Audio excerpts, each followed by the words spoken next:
चलिए इस वीडियो में बात करते हैं एसोसिएटिव एरेज़ की। एसोसिएटिव एरेज़ का मतलब ये होता है कि जो एरे होते हैं जो कि मल्टीपल वैल्यूज़ को स्टोर करते हैं, ये जो वैल्यूज़ इसमें आपको दिखाई देंगे ये की और वैल्यू के पेयर में दिखाई देंगे। यानी एरे के आइटम आपको की वैल्यू के पेयर में दिखाई देने वाले हैं और यहाँ पर आप वैल्यू को एक्सेस करने के लिए की का इस्तेमाल करेंगे। तो इनको कैसे रखा जाता है, ये कुछ इस तरीके से रखे जाते हैं। तो इसमें आपका एक साइड में की होता है और उसके बाद एरो सिंबल होता है, दूसरे साइड में वैल्यू होता है। यानी इस की पर ये वाली वैल्यू पड़ी हुई है। इस तरीके से आइटम होते हैं, ये पहला वाला आइटम, ये दूसरा वाला आइटम, ये तीसरा वाला आइटम। अब यहाँ पर की इसलिए दी हुई है क्योंकि यहाँ पर आप इंडेक्स नंबर इस्तेमाल नहीं करते, बल्कि यहाँ पर आप की का इस्तेमाल करते हैं वैल्यूज़ को एक्सेस करने के लिए। इसीलिए यहाँ पर की दी हुई होती है। यहाँ पर इंडेक्स नंबर नहीं होते हैं बल्कि की होती है वैल्यू को एक्सेस करने के लिए। ठीक है, तो एक्सेस एसोसिएटिव एरेज, एरे को एक्सेस करने के लिए क्या करते हैं, वैसे ही है। बस यहाँ पर आप जैसे लिखते थे एरे का नेम लिखते थे और स्क्वायर ब्रैकेट में इंडेक्स नंबर दे देते थे इंडेक्स एरे को एक्सेस करने के लिए, क्योंकि वहाँ पर इंडेक्स नंबर होते थे आइटम को एक्सेस करने के लिए। यहाँ पर एसोसिएटिव एरे में इंडेक्स की जगह पर की होती है।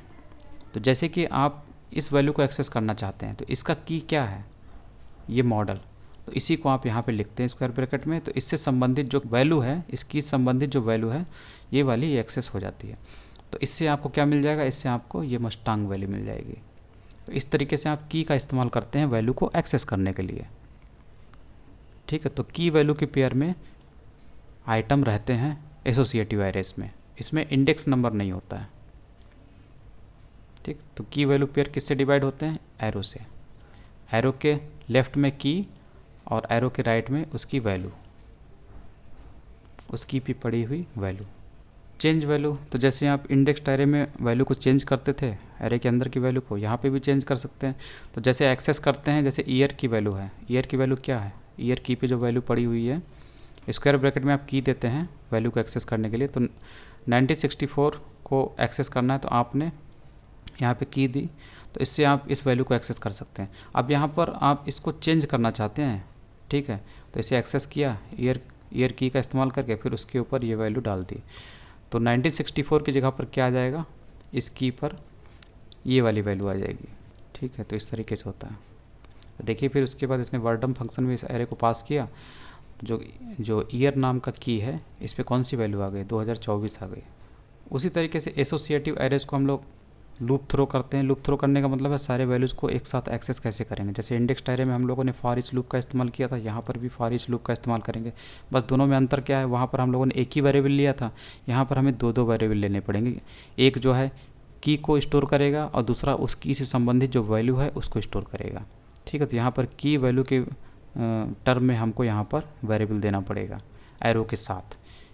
ठीक है, इसमें आ जाएगी की और एरो के बाद इसमें आ जाएगी वैल्यू, उस की से संबंधित जो वैल्यू है। फिर उसके बाद यहाँ से आप इसको एक्सेस कर सकते हैं, प्रिंट करा सकते हैं।